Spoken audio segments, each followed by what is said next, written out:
సంగారెడ్డిలో జిల్లా బీసీ సంఘం ఆధ్వర్యంలో ఆచార్య కొండా లక్ష్మణ్ బాపూజీ వర్ధంతికి ఘన నివాళులు అర్పించారు. సంగారెడ్డి పట్టణంలోని ఎఫ్ఆర్ఎస్ వద్ద ఉన్న ఆచార్య కొండా లక్ష్మణ్ బాపూజీ 12వ వర్ధంతి పురస్కరించుకొని తెలంగాణ బీసీ సంక్షేమ సంఘం వర్కింగ్ ప్రెసిడెంట్ చిదురుప్ప ప్రబోధ్ ఆధ్వర్యంలో బాపూజీ విగ్రహానికి పూలమాలలు వేసి ఘనంగా నివాళులు అర్పించారు.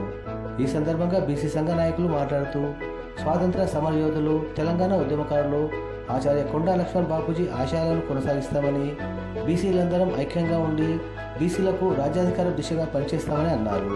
ఈ కార్యక్రమంలో బీసీ సంఘ నాయకులు కిష్టయ్య, మల్లికార్జున పాటిల్, గోకుల్ కృష్ణ యాదవ్, వెంకటేశం, శ్రీనివాస్, సుధాకర్ గౌడ్, వినయ్ తదితరులు పాల్గొన్నారు.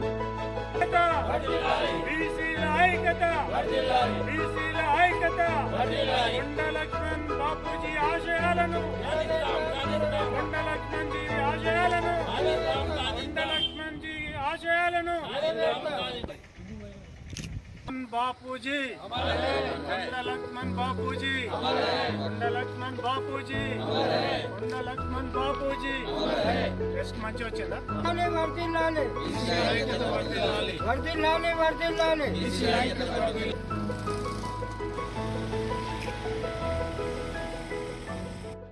ఈ సందర్భంలో ఈ కొండా లక్ష్మణ్ గారి యొక్క విగ్రహం దగ్గర మా బీసీ సంఘం అధ్యక్షులు, అదేవిధంగా ప్రధాన కార్యదర్శి, రాష్ట్ర అధ్యక్షులు మొదలగు వారు పార్టిసిపేట్ చేయడం జరిగింది. కొండా లక్ష్మణ్ గారి యొక్క సేవలను గుర్తించి ఈనాడు ప్రభుత్వం కూడా కొండా లక్ష్మణ్ బాపూజీ విశ్వవిద్యాలయం పేరు కూడా చేశారు. కావున ఈయన చేసిన సేవలు ఏమిటి? ఉద్యానవనం గురించి. ఎందుకంటే వెనుకటి కాలంలో, పూర్వకాలంలో ఈ విధంగా ఎలాంటి పరిశోధన జరగలేదు. సంగారెడ్డిలో దేశంలో లేని పరిశోధన ఉన్నదంటే సంగారెడ్డిలోనే. ఎందుకంటే సంగారెడ్డిలో ఉన్న మామిడి పండ్లు ఈనాడు దేశ విదేశాల్లో కూడా అమ్ముడుపడుతున్నాయి. ఎందుకంటే దాన్ని పురస్కరించుకొని ఈనాడు రైతులు కూడా మ్యాక్సిమం ప్రతి ఫలం ఈనాడు ప్రతి గ్రామంలో అనుకోండి, పట్టణంలో అనుకోండి, అంతటా కూడా తోటలు పెంచి వ్యవసాయదారులు లాభపడుతున్నారు. కానీ ఇక్కడ ఏం జరుగుతున్నది? వ్యవసాయదారుడు మ్యాక్సిమం పండిస్తున్నాడు, కానీ మనకి గిట్టుబాటు ధర రావడం లేదు. గిట్టుబాటు రావడానికి కారణం ఏంది? సొసైటీలు ఉన్నాయి.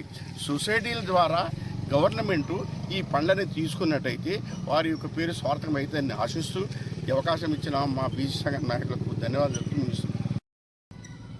మన కొండా లక్ష్మణ్ బాపూజీ వర్ధంతి కార్యక్రమానికి ఇచ్చేసినటువంటి బీసీ సంఘం రాష్ట్ర అధ్యక్షులు, మరి కార్యదర్శులు, జిల్లా అధ్యక్షులు వారికి హృదయపూర్వకంగా ధన్యవాదాలు తెలియజేస్తూ, అట్లాగే కొండా లక్ష్మణ్ బాపూజీ గారు మన తెలంగాణ సాయుధ పోరాటంలో కూడా పాల్గొని తెలంగాణ రావడానికి మరి ఆయన కృషి ఎంతో ఉన్నది.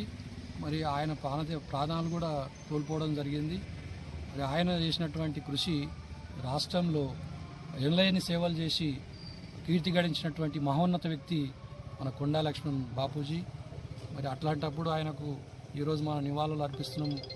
మరి ఆయనను మనం ఎల్లవేళలా గుర్తుంచుకొని ఆయన ఆశయాలను, సేవలను మనం కూడా ఎంతో కొంత చేసి ప్రజలకు మరి ఈ ప్రజావళికి మనం ఎంతో చేయాల్సింది ఉంది, చేయాలని చెప్పి ఈ సందర్భంగా తెలియడం జరుగుతుంది. బీసీల కోసం కొండా లక్ష్మణ్ బాపూజీ గారి చరిత్ర తీసుకుంటే ఒక స్వతంత్ర పోరాటం యోధుడు, స్వతంత్రం రావడం కోసం ఆయన పోరాట యోధునిగా ఎన్నో ఉద్యమాలు చేసినటువంటి చరిత్ర కొండా లక్ష్మణ్ బాపూజీ గారిది. అదేవిధంగా తెలంగాణ రావడం కోసం ఎంతో త్యాగం చేసి తెలంగాణ ఉద్యమాన్ని ఉర్రూతలూగించినటువంటి చరిత్ర కొండా లక్ష్మణ్ బాపూజీ.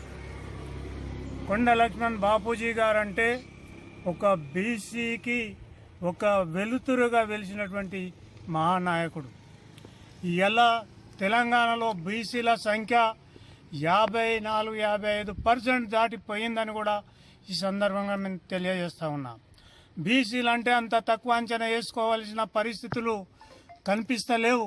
బీసీలో ఒక ఐక్యత ఉండదనేది కొంతమంది చేస్తున్నటువంటి ప్రచారానికి జవాబు చెప్పడానికి బీసీలంతా ఏకమై బీసీ ఉద్యమాల్లో పాల్గొని బీసీ ఐక్యతను చాటడానికి ఇవాళ తెలంగాణలో ఉన్న బీసీలంతా సిద్ధంగా ఉన్నారని కూడా ఇవాళ కొండ లక్ష్మణ్ బాపూజీ వర్ధంతి సాక్షిగా చెప్తా ఉన్నా, బీసీలంతా ఏకంగా ఉన్నారని చెప్తా ఉన్నా.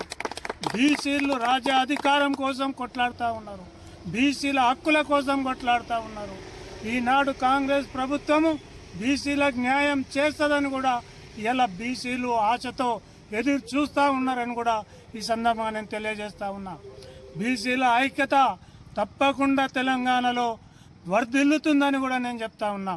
కొంతమంది బీసీల కోసం చులకన మాట్లాడే వారికి నేను విజ్ఞప్తి చేస్తూ ఉన్నా, ఎప్పుడే కానీ బీసీల కోసం మీరు ఏలన చేసే విధంగా మాట్లాడొద్దు.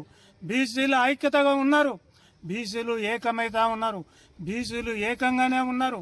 కానీ ఒక గౌరవంలో సమాజంలో ముందుకు పోదామనే ఒక ఆలోచనతోటి ఉన్నారు తప్ప బీసీలు చేతకాక కాదు, బీసీల ఐక్యత లేక కూడా కాదు. ఇవాళ గ్రామ స్థాయి నుంచి బీసీలు ఏకమైతా ఉన్నారు. ఈనాడు పట్టణ స్థాయి దాకా బీసీల బలమేందో బీసీలు రేపు రాబోయే రోజుల్లో బీసీలకు ఉన్న సత్తా చాటుతారని కూడా నేను చెప్తా ఉన్నా. ప్రతి ఒక్క బీసీ నాయకులు బీసీ ఆశయాలను ముందుకు తీసుకుపోయినాడే బీసీల కోసం మనము నిలబడ్డ వాళ్ళమైతాము. బీసీ ఉద్యమం కోసం మనం ముందుకు కదిలినట్టయితే బీసీలో ఏకంగా మన ఎంబడుండి ఈ బీసీ విజయానికి కృషి చేయడానికి ఇవాళ బీసీ యువకులు 1000 కళ్ళతో ఎదురు చూస్తూ ఉన్నారని కూడా ఈ సందర్భంగా నేను తెలియజేస్తా ఉన్నా. కొండ లక్ష్మణ్ బాపూజీ ఆశయాలతో పోదాం, గాంధీ ఆశయాలను పాటిస్తాం. ఇవాళ బీసీ నాయకులు హరికృష్ణన్న నాయకత్వంలో మరి ఇవాళ తెలంగాణలో కానీ జాతీయంలో కానీ మరి హరికృష్ణన్న నాయకత్వాన్ని బలపరుస్తూ ఇవాళ ఉద్యోగులు కానీ విద్యార్థులు కానీ ఇతర వృత్తులు చేసుకునే కుల వృత్తులు కానీ ఇవాళ బీసీలంతా ఏకమై ఒకే బాటలో నడవడానికి మేము సిద్ధంగా ఉన్నామని కూడా ఈ విధంగా నేను విజ్ఞప్తి చేస్తా ఉన్నా.